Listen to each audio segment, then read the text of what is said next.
여기서 할 수 있으면 하겠습니다. 네, 네, 반갑습니다. 저는 국립강릉원주대학교 환경문제연구센터 소장을 맡고 있고요. 저는 환경조경학과에서 근무를 하고 있습니다.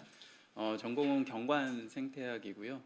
앞서 이규성 교수님께서 이 동해안 석호에 대한 전반적인 어떤 식생경관 변화부터 해서 관리 현안들에 대해서 말씀을 해주셨는데요.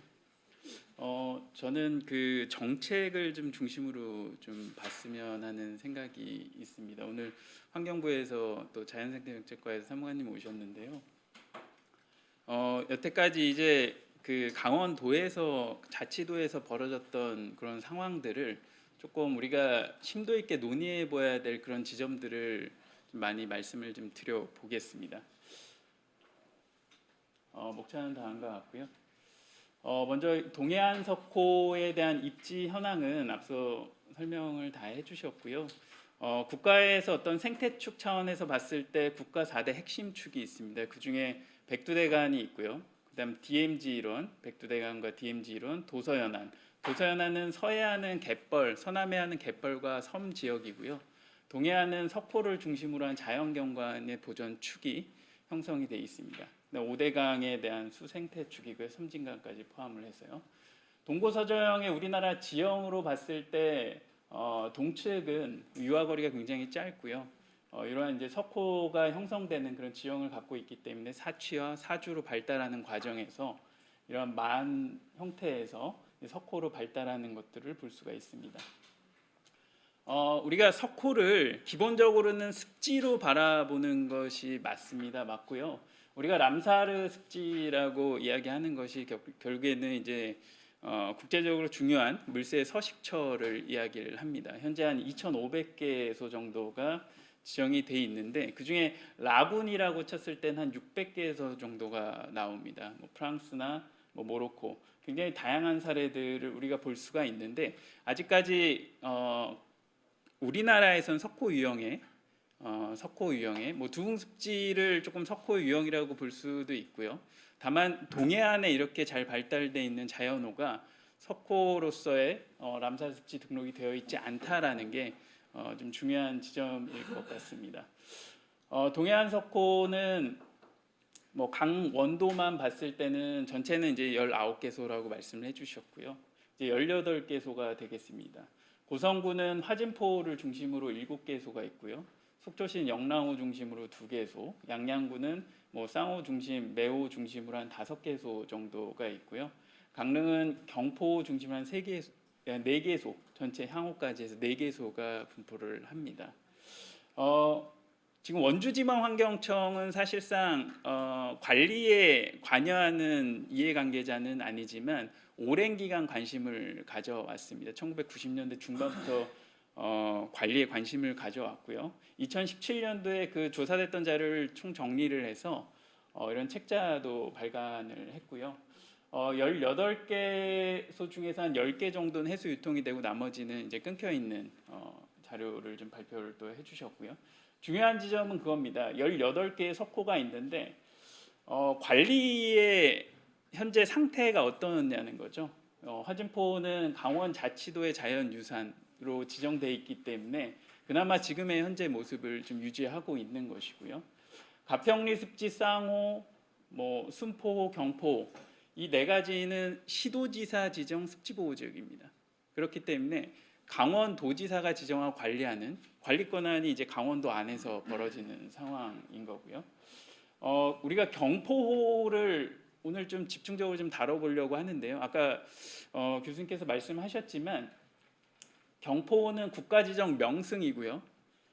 시도지사 습지보호지역, 도지사가 지정한 도립공원, 야생생물보호구역 4개가 중첩이 돼 있는 상황입니다. 그럼에도 불구하고 지금 인공 분수를 설치하겠다라는 그 절차가 진행이 됐는데 그 절차에 대한 부분이 어떻게 보면 합리적이지 않은 이제 그런 상황들이 벌어지고 있고 여기에서 만약 그런 메시지가 전달이 된다면 나머지 인접 지자체에 이제 분포하고 있는 석호들은 굉장히 좀 위험한 상황이 될 수도 있다는 거죠. 아까 국립공원 케이블카로 말씀을 좀 해주셨는데요. 동해안 석호 현재는 간단하게만 보면요. 18개 석호의 최근 현황을 한번 쭉 다녀보니까 일부 변화가 있지만 뭐 형태가 어느 정도 유지가 돼 있다라고 하는 게 한 12개소 정도 되는 것 같고요. 대규모 변화가 좀 보이는 게 선유담, 봉포, 그다음 염계호, 과거 염전터였고요. 훼손된 거는 청초 같은 경우는 항구라고 보셔야 되고 군계호도 과거 이제 염전터였는데 하조대 개발 사업으로 지금 형태를 알아볼 수가 없습니다. 뭐 풍호 아까 설명해 주셨고요. 보시면은 이 사진을 쭉 찍어봤는데요. 우리가 이 어떤 축선상에서 봤을 때 뭐 국가나 아니면은 강원도의 경관 관련된 그런 계획들을 보면은 백두대간이 가고요. 그 다음에 동해안 경관축이 병행해서 갑니다.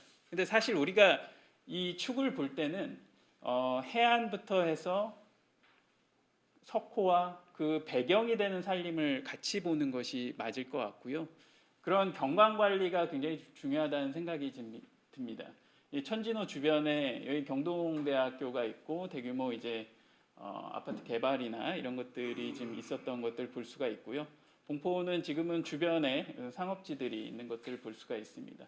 광포는 또 대규모의 어떤 오션 레이크 오션이라는 뭐 리조트가 있고요. 영랑호입니다. 제가 봤을 때는 영랑호의 경관이 가장 좀 좋아 보입니다. 그 이유는 여기 보시는 것 같이 여기 울산바위거든요. 굉장히 경관이 이 석호와 배경이 된 설악산이 하나의 경관을 보여주고 있고요. 여기 보시면 이런 것들이 스카이라인인 거거든요. 아까 이규승 교수님께서 보여주셨던 그런 사진들에서 보면 이 스카이라인을 넘어가는 그런 건물들이 상당히 많고 지금은 이제 영랑호 일대 대규모 개발 사업에 대한 계획이 또 발표가 된 상황이라고 보시면 될 것 같고요. 가평리 습지고요. 쌍호입니다. 쌍호는 오산리 그 선사유적지 안에 분포하기 때문에 뭐 쌍호를 보존한다기보다는 문화재 보호를 받고 있는 뭐 그런 상황이고요. 매호입니다. 향호고요.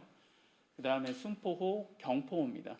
경포는 지금 물이 상당히 많이 빠져 있고요. 이쪽에 뭐 스카이베이라는 그런 호텔들도 지금 들어와 있고 연안 지역이 계속 개발이 되고 있는 상황이고요. 이 지역이 새들이 겨울철새 굉장히 많이 앉는 지역이거든요. 근데 여기가 인공분수를 설치할 지역이라고 보시면 될 것 같습니다.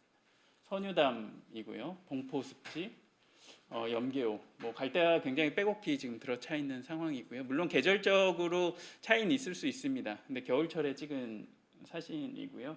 청초가 되겠습니다. 군계호고요. 형태를 전혀 알아볼 수가 없고요. 이제 개발 사업이 벌어지고 있는 상황이고요. 아까 풍호 조금 남아 있다고 하신 그 지역입니다. 예, 골프장 경계부에서 찍은 것이고요. 우리가 지금 이 개발 압력이 얼마나 강한지를 좀 볼 필요가 있는데요. 요건 한 30년 정도 뉴스 키워드 분석을 해봤는데 석호 개발이라고 한번 넣어봤습니다. 뭐 영랑호나 경포, 송지호, 화진포 가장 큰 이 석호를 중심으로 개발 압력들이 좀 강하다라는 걸 볼 수가 있고요. 그 기사 건수도 해가 가면 갈수록 지금 올라가는 그런 추세들이고요. 화진포호, 영랑호, 경포의 뭐 라군타운 이런 개발 계획들이 굉장히 크게 서 있다라고 보시면 될 것 같고요. 전문가 심포지움을 통해서도 이런 관리 현안들이 도출이 됐는데요. 이게 그 제1차 동해안 호수 보존 심포지움으로 우리가 이야기를 하는데요. 이 당시에 30년 전이죠. 호수가 살아 숨쉬는 것이야말로 동해안 지역의 관광 경쟁력을 높이는 길이다. 이 지역만큼은 환경 살리는 것이 경제를 살리는 것이다. 30년 전에 주장이 됐던 것이고요. 뭐 준설의 부분 좀 어떻게 보면은 좀 과학적 기반의 준설이 좀 필요하다라는 걸 그 당시에도 문제 제기를 하셨었고요. 지속 가능한 개발 전략이 마련돼야 된다. 협의를 무시한 일방적인 주장은 사라져야 된다. 람사르 협약 가입, 습지보전법은 제정이 됐죠. 1999년이기 때문에 이 포럼 이후에 이제 제정이 됐고 습지보호 지역으로 지정은 됐습니다. 4개소가 지정은 됐지만 그것도 어떤 백그라운드가 있는 거기 때문에 실질적으로 지정하고 관리가 되는지를 봐야 되는 겁니다. 지정 후에 관리가 안 된다면 그거는 어떤 목적성에 있는 지정인 거지 지속가능 관리와는 좀 거리가 멀다라고 보여지고요. 정밀 생태 조사 필요하고 지금은 시민 단체 간의 네트워크도 상당히 좀 중요해 보입니다. 지자체 간에요. 그다음에 어떤 도시계획 수립 이거는 뒤에서 순천만 사례로 간단하게 좀 설명을 드리겠습니다. 30년이 지나서 작년에 동해안 석고 보전 심포지움이 열렸습니다. 보시면은 수리수문, 수질, 식생경관, 야생조류, 어류, 그다음 철학, 역사문화, 보전 정책까지 8개의 발제가 있었고요. 결론은 그겁니다. 동해안 석고는 자연어로서 생태적, 역사적 가치 매우 우수하고요. 자연어로서는 충분히 수질에 큰 문제는 없는데 자연호 기준으로요. 어떤 개선이 필요하다고 하면 과학적 기반에 해야 된다라는 게 결론입니다. 마지막으로는 이 석호가 우리의 것이 아니고 미래 세대를 위해 남겨놓아야 할 자연유산이라는 게 결론이라고 보시면 될 것 같고요. 아까 이규성 교수님께서는 그 석호 내부의 변화를 보여주셨는데요. 저는 외부에 이제 토지 피복 변화 가능한 선에서 환경부의 토지 피복 현황도의 대분류로 그 수준으로 이제 분석을 한번 해봤고요. 시가 건조 지역은 계속 늘어나는 게 좀 명확하고 영랑호는 이제 많은 산불과 뭐 이런 문제들이 있었기 때문에 그 변화가 있어서 이제 시가 건조 지역의 비율이 조금 낮아지는 뭐 그런 형태를 보이는 것 같고요. 경포가 또 굉장히 크게 변한 것들을 볼 수가 있습니다. 화진포는 아까 말씀드린 대로 자연유산입니다. 강원도 지정 자연유산이기 때문에 어느 정도는 문화재 보호를 받고 있는 거죠. 보호법에 보호를 받고 있고 뭐 칠번국도가 일부 좀 늘어나는 이 정도의 변화입니다. 송지호는 칠번국도 주변으로 해서 좀 개발 압력들이 좀 있었던 것으로 보이고요. 영랑호는 굉장히 좀 복잡한데요. 과거에 어떤 시가 지역이 지금 뭐 골프장 되면 초지로 분류가 되기 때문에 뭐 이런 형태도 좀 볼 수가 있습니다. 경포는 굉장히 붉은 지역들이 늘었는데요. 요거는 올림픽 특구로 지정이 되면서 이 지역이 굉장히 개발 압력이 강했던 상황이고 지금 개발이 많이 이루어졌습니다. 제가 생각하는 이 보전 한계점은 한 4가지로 정리를 좀 해보겠습니다. 정책적인 지원 부분이 있고요. 행정적인 지원, 뭐 석호의 중요성을 인식하고 있는지, 마지막으로 이 소통의 미흡 부분인데요. 여기에 더해서 정치적 변수, 뭐 이익 집단이 붙는 경우들이 있고요. 뭐 여론이 형성되는 그런 과정들이 있겠습니다. 정책적 한계에서 석호는 웬랜드입니다. 우리가 웨이스트랜드라고 해서 뭐 쓸모없는 그런 땅이 아니고요. 과거에는 그런 개념으로 이용을 많이 했었죠. 아주 오랜 전에요. 근데 지금 우리가 석호라는 유형이 정확하게 국제사회에서도 습지 유형으로 다루고 있고요. 국내 습지 유형 분류에서도 기수역에 석호 습지가 정확히 있습니다. 이 습지를 보전할 수 있는 어떤 법적인 안전장치가 좀 있어야 될 것인데요. 습지보전법에는 이제 습지보전 책무에 강원 특별 뭐 자치도지사도 나와 있고요. 습지를 보전할 책무를 지니게 되는 거죠. 근데 이게 강원특별자치도 자연환경보전조례를 봤더니 굉장히 간략화되어 있고요. 약간 선언적인 내용입니다. 강제성은 없습니다. 이 부분이 가장 이 연결고리에서 국가가 개입할 수 있는 부분이 굉장히 좀 적은 상황이고요. 상위계획과의 연결성 한계입니다. 뭐 환경종합계획부터 해서 자연환경보전기본계획 이게 습지보전기본계획하고 연동이 되는데 습지보전기본계획은 지금 제4차가 진행이 된 상태고요. 2027년까지 4차 내용이 지금 유지가 되고 있습니다. 이 추진과제에 보면은 동해안 석고를 근간으로 하는 기수역 생태축 관리 강화라는 부분이 있습니다. 이거는 지역의 문제가 아니고요. 국가가 중요하게 바라봐야 되는 석호 유형이라는 거죠. 이걸 받아서 물론 이제 시기는 조금 뒤에 기본계획이 수립이 됐지만 강원도 자체 내에서 지금 2025년이잖아요. 그럼 지켜가야 될 그런 내용들을 좀 보자면 강원도 환경 보전 종합계획상에서는 보전 가치가 높은 습지에 대한 다양한 정보를 DB화한다, 인벤토리 구축을 한다, 등급화해서 체계적으로 관리할 필요가 있다라고 언급을 하고 있고요. 생물 다양성 전략을 보면 경포일 때는 국가 습지로 지정해야 된다. 석고 생태계 복원해야 되고 람사르 습지 등재 추진해야 된다고 정확히 명시가 돼 있습니다. 국가계획과 도계획까지는 연동이 됐습니다. 이것을 받아서 강릉시에서 2022년에 도지정 습지보호지역에 대한 국가습지보호지역 전환하고 람사르 습지 등재를 위한 타당성 검토를 진행을 했습니다. 여기까지는 상위계획과의 정합성이 정확히 맞았는데 2024년에 갑작스럽게 인공분수를 설치하겠다. 여기는 보호지역이 4개가 중첩이 돼 있음에도 설치하겠다라는 계획을 발표를 합니다. 그 이후에 지금 한 6개월 정도의 현재 상태라고 보시면 될 것 같고요. 2024년에서 지금 2025년 행정 절차가 진행 중입니다. 예, 강원연구원에서 또 연계가 많이 되시는 부분이긴 한데요. 우리가 행정 지원적인 한계점도 좀 연계해서 보면요, 습지보전법상에 시도지사는 우리가 아까 그 습지보전 기본계획이 수립이 되면요, 시도지사는 습지보전 실천계획이라는 걸 수립을 해야 됩니다. 해야 되지만 강제성은 해야 한다지만 안 한 곳들도 아직 있는 상황이고요. 습지보전법상에서 우리가 시도지사 지정, 경포, 가시현 습지, 순포, 쌍호, 가평리 습지 4개의 습지보호지역이 있는데요. 이 지역 역시도 습지보전법상 보전계획을 수립을 해야 되는 것이죠. 근데 수립이 된 곳도 있고요. 5년 단위로 안 되는 곳도 있습니다. 예산과 인력의 부족을 이야기를 주로 하고요. 국가 내륙 습지 인벤토리, 국가가 인벤토리를 구축하고 있는데 아까 도 계획상에 보면 자체적으로 또 정밀한 인벤토리를 좀 구축하고 관리해야 되는 그런 부분들이 있었다는 걸 볼 수가 있습니다. 우리가 경남도 잠깐 보려고 합니다. 경남도는 습지보전 및 관리 조례가 있습니다. 물론 상황은 좀 다릅니다. 2010년에 람사르 습지 총회가 열립니다. 창원에서. 그 이후에 이제 이런 상황들이 더 강화가 됐던 것이고요. 습지에 대한 관심이 굉장히 많습니다. 벌써 4차 습지보전 실천 계획이 이행 중에 있고요. 강원도는 아까 말씀드린 자연환경 보전 조례상의 일부 파트로 들어가 있지만 강제성이 있는 내용들이 없기 때문에 아직 제1차 강원자치도에 대한 습지보전 실천 계획은 수립된 적이 없습니다.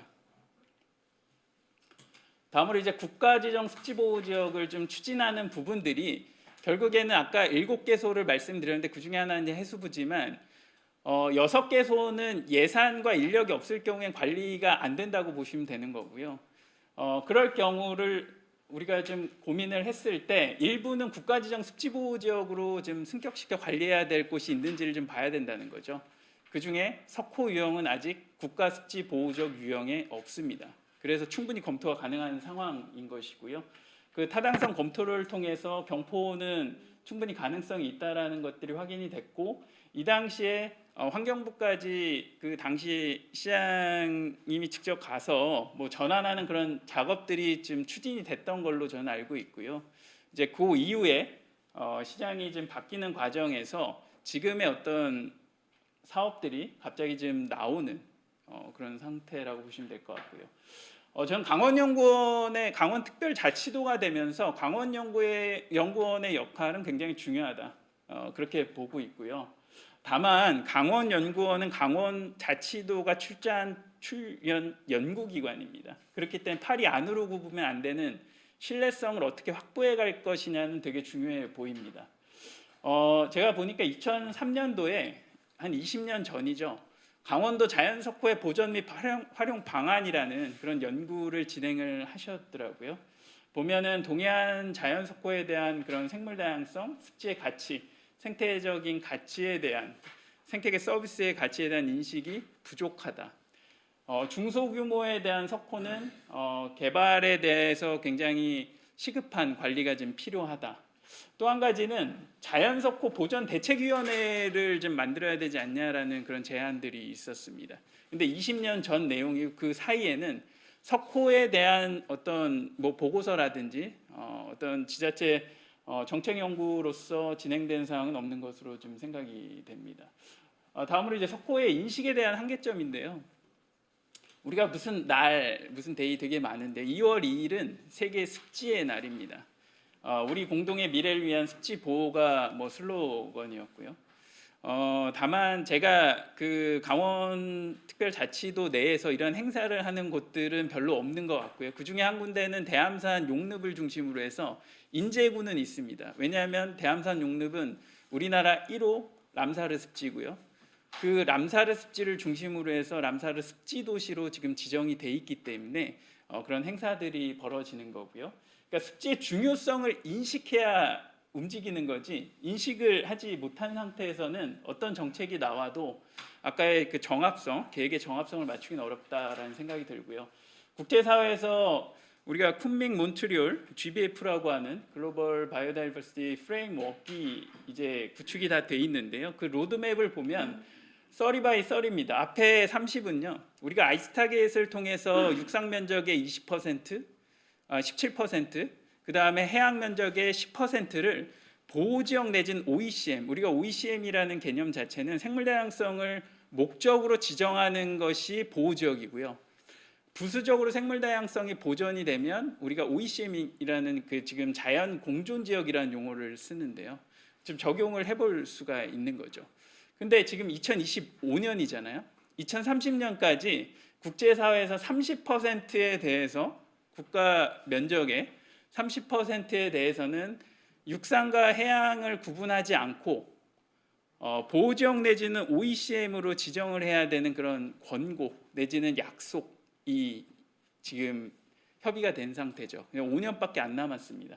뒤에 30은요. 복원에 대한 것입니다. 지금까지 훼손된 지역의 30%는 2030년까지 복원해 가자. 이 두 개가 큰 골자입니다. 이런 상황에서 봤을 때 지금 강원도 18개 석호의 상황은 어떻게 보면 관리 정책이 거꾸로 가고 있는 이제 그런 상황이다라는 걸 볼 수가 있겠고요. 습지의 뭐 경제적 가치, 뭐 5경까지도 보는 그런 연구자들도 있고요. 이건 아까 그 플랜카드 보셨는데요. 그 지역 상황을 조금 전달을 드려야 되기 때문에 이 플랜카드가 200개가 걸렸습니다. 200개. 예, 동시에 하루 만에 200개를 걸었고요. 강릉시에서 철거를 하지 않았습니다. 여러 가지 이유를 들어서. 그러니까 어떤 합리적인 계획이라는 거는 상식선에서 벌어져야 되는 것들인데 이 4개의 보호지역을 중첩을 시켰음에도 뭔가를 행정적으로 추진하는 과정에서 지역 주민, 우리가 지역 주민을 어디까지 봐야 되는지를 좀 생각해야 되는데요. 이 경포 주변에 있는 상인회가 지역 주민이 아닙니다. 그 경포가 그 상인회의 것이 아니기 때문에 우리가 강릉 시민, 뭐 강릉에서만 있지 않고 외부에서 오시는 관광객들의 것이기도 한 거고요. 더 나아가서 우리 미래 세대 것인데 지금 아까 뭐 생존권을 철새에게 뺏기지 말자, 반대하면 떠나라 이런 문구들이 200개가 동시에 걸렸다는 것 자체가 굉장히 좀 개탄스럽다라는 말씀을 좀 드리고요. 화진포 가니까 화진포 석고 생태계 보존을 위해서는 자연유산을 해제해야 된다고 합니다. 이게 앞뒤가 좀 안 맞긴 한데 이게 현재 우리의 인식입니다. 석호에 대한. 그러면 행정에서는 어떤 인식을 갖고 있냐라고 봤을 때 경포가 좋은 사례여서 먼저 말씀을 드리는 거고요. 4가지의 어떤 다양한 보호지역이 중첩돼 있음에도 이 계획이 바로 나왔습니다. 이 규모는요. 150m짜리 고사 분수를 쏘는 거고요. 이 설치되는 길이는 400m라는 계획을 세웠습니다. 근데 아까 말씀드린 이 지역이 철새가 많이 오는 그런 지역들이죠. 근데 과학적인 기반이나 이런 것들에 대한 논의가 없었습니다. 여기에는 라군시티가 계획이 되고 여기에는 뭐 여러 가지 그 문체부 관련된 그런 사업들이 또 진행이 되는 곳들이라고 보시면 되고요. 그럼 왜 여기냐는 거죠. 그거에 대한 답은 하지 않는 이제 그런 상황이라고 보시면 되겠고요. 우리가 이 제비붓고 조름나물, 뭐 각시수련, 멸종위 2급인데요. 굉장히 좀 중요한 곳이 선유담입니다. 선유담. 근데 이러한 안내판은 있는데 관리는 안 되는 이제 그런 상황이고요. 보시면은 지금 뭐 하시는 것 같나요? 이게 낚시하시는 겁니다. 낚시. 이게 가평리 습지입니다. 여기는 습지 보호지역이기 때문에 낚시하시면 안 됩니다. 근데 관리에 대한 것들이 전혀 이루어지지 않는다는 얘기고요. 아까 말씀드린 시도지사 지정 습지보호지역 4개소를 왜 그 당시에 지정을 했고 지정을 했으면 관리를 해야 되는데 관리가 지금 이어지지 않는 것들을 좀 말씀을 좀 드리는 부분이고요. 소통의 한계점으로 봤을 때 이 경포에 대한 부분, 지금 4개 그 보호지역이 중첩이 돼 있는데 가장 크게 강릉시에서, 이건 다른 시군이 마찬가지로 벌어질 일이기 때문에 말씀을 좀 드리는 것이고요. 1차 국가유산청 자연유산위원회에 경관 조형물과 분수로 신청을 합니다. 근데 이게 보류가 되고요. 2차에는 조건부 가결이 됩니다. 이 기간은 한 달 남짓이고요. 이 제목이 바뀝니다. 사업의 명의. 수질 개선을 위한. 근데 내용은 같습니다. 이제 이런 상황들이 벌어진 거고요. 그럼 이 과정에서 현장을 답사한 위원들의 코멘트를 보면 수질 개선 효과를 증명할 수 있는 과학적이고 객관적인 자료 제시가 필요하다. 경관에 미친 영향 여부에 대한 신중한 검토가 필요하다. 근데 이 끝에 붙는 것이 이 강릉시장의 확약서입니다. 이 확약서 내용, 이건 오픈이 돼 있는 상황이기 때문에 이 내용을 보면 실질적으로 분수를 설치해보고 큰 수질 개선에 영향이 없다면, 효과가 없다면 자진 철거하겠다, 이런 확약서입니다. 저도 보호지역 정책 한 10년 이상 관여를 했지만 이런 형태의 확약서는 본 적이 없고요. 어쨌든 이 과정을 통해서 조건부 가결을 받았고요.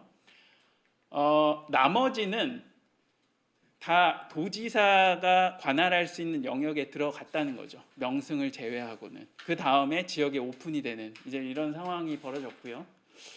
우리가 어떤 개발을 할 때는 장소성을 봐야 되는 것이고요. 조사 분석 검토가 이루어진 다음에 계획 설계가 가야 되는 게 일반적인 상황인데, 지금은 계획을 통해서 바로 행정적으로 추진을 하겠다는 거고, 법적 절차는 일단 통과시키고 의견 수렴을 받겠다는 게 이제 강릉시의 현재 상황입니다.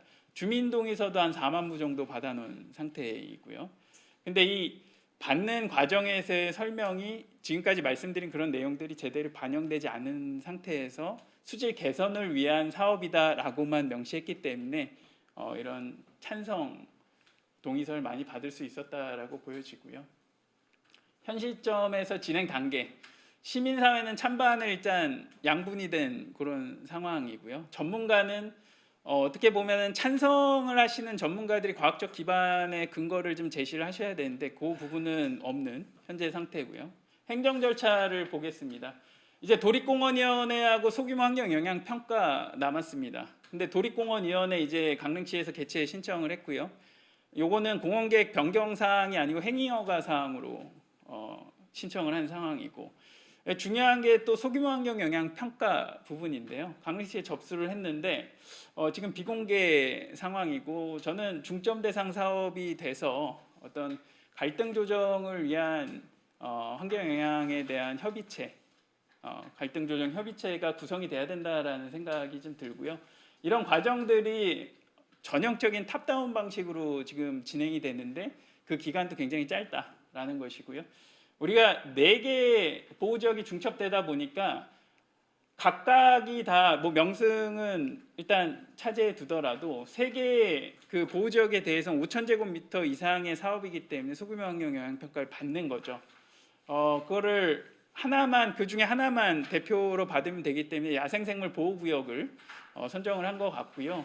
다만 보시면 이제 비공개 사업에, 이거는 환경영향평가 정보지원 시스템 상에 있는 오픈된 내용이고요. 면형 사업입니다. 4만 제곱미터 정도의 면형 사업인데 제가 다른 환경영향평가상 좀 달리 보는 것 중에 하나가 시설이라는 표현이 없고요. 장치라는 표현을 씁니다. 장치. 면적은 4만 제곱미터를 건드릴 건데 사업 규모는 160제곱미터. 160제곱미터라는 건 13m 바이 13m 정도거든요. 근데 160억이 들어갑니다. 굉장히 일반적이지 않는 환경영향 평가서고요. 보통은 이 사업 면적이 사업 규모와 동일시 되는 게 당연하다라는 생각이 좀 들고요. 제가 말씀드리고 싶은 관리 정책 방향은 크게 4꼭지입니다.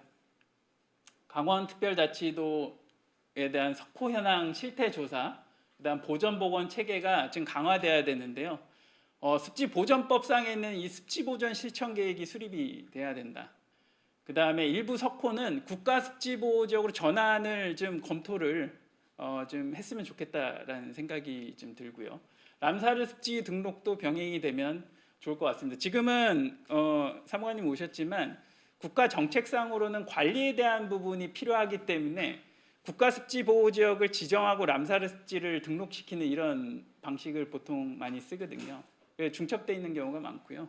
근데 람사르 습지를 먼저 가는 그런 방식들도 좀 필요하겠다. 그다음 동해안 자연호 보전 관리위원회 이런 가칭으로 이런 위원회가 좀 필요하지 않을까. 이 18개 석호를 체계적으로 관리하기 위해서는요. 그다음 생태계 보전 부담금 계속 늘어나고 있는데 보건 사업에 좀 많이 할애를 하면 좋겠다는 생각이 들고요. 저는 도시계획 차원에서 보전 굉장히 중요하다. 아까 절대 보전도 아니고요. 이런 식의 상식에 어긋나는 개발도 아닙니다. 합리적인 보전과 이용이 필요하려면 그래서 만드는 것이 도시생태현황 지도거든요. 근데 이 도시생태현황 지도 자체도 지금 만들어지는 과정에서 좀 어려움이 있지만 만들어진 자료를 최대한 활용을 해서 평가를 통해서 이 도시생태현황 지도가 결국엔 서식지 지도인 거고요. 관리 지역을 좀 설정해 갈 필요가 있겠다. 핵심 완충 전이를 좀 구분해 가고요. 보전환 개선 개념을 좀 제시할 필요가 있겠다. 최소한의 절차적 장치는 좀 고민을 해봐야 될 것 같습니다. 근데 말씀드린 대로 국가의 계획엔 들어가 있는데 국가가 관리를 함에 있어서 조금이라도 좀 연계될 수 있는 부분들 그런 연결고리는 마련하는 것이 필요하다라는 생각이 들고요. 마지막으로는 국제보호지역 생태관광 브랜딩을 통해서 경관적 가치를 좀 극대화하고 람사르 습지, 습지도시, 생물권 보전지역까지 가는 것들 좀 필요할 것이라는 생각이 듭니다. 동해안 석호 람사르 습지 등록할 때는 저는 클러스터 형태도 좀 중요하다고 보고요.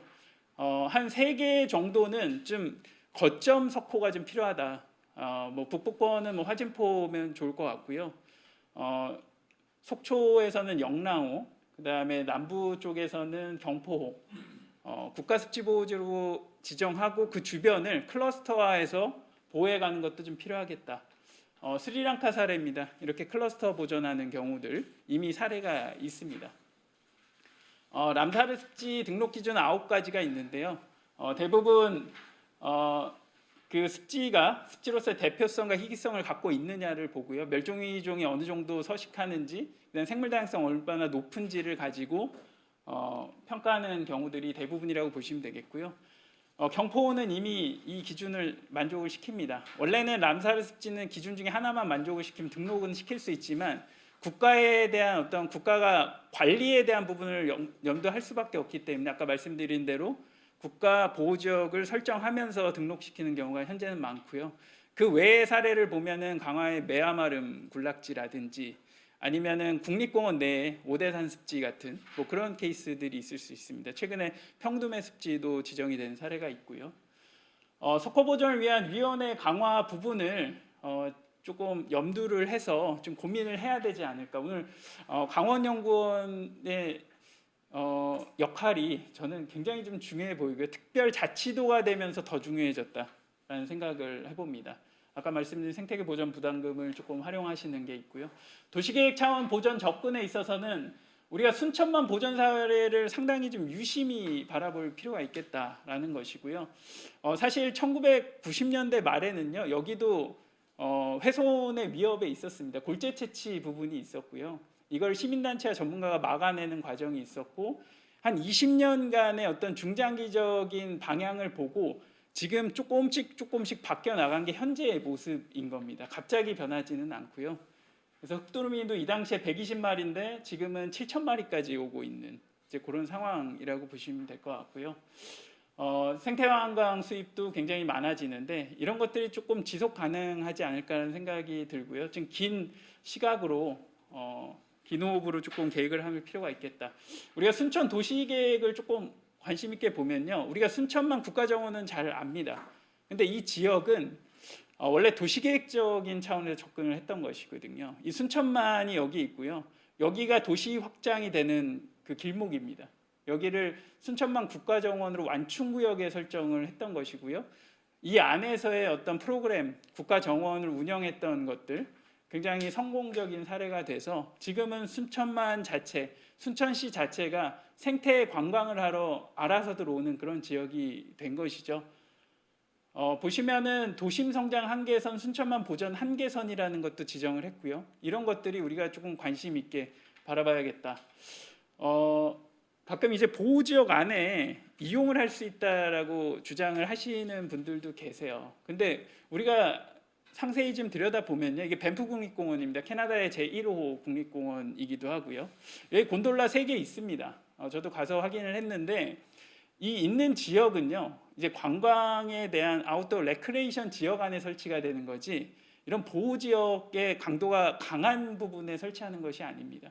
그래서 우리가 용도지구나 어떤 관리 지역에 대한 설정은 굉장히 중요하다. 이제 경포 사례로 좀 봤을 때 지금 여기가 핵심 지역인데 여기에다가 대규모 인공분수를 설치하는데 이거 브레이크를 걸 수가 없는, 이게 어떤 그런 상황에 지금 놓여져 있는 것이고요.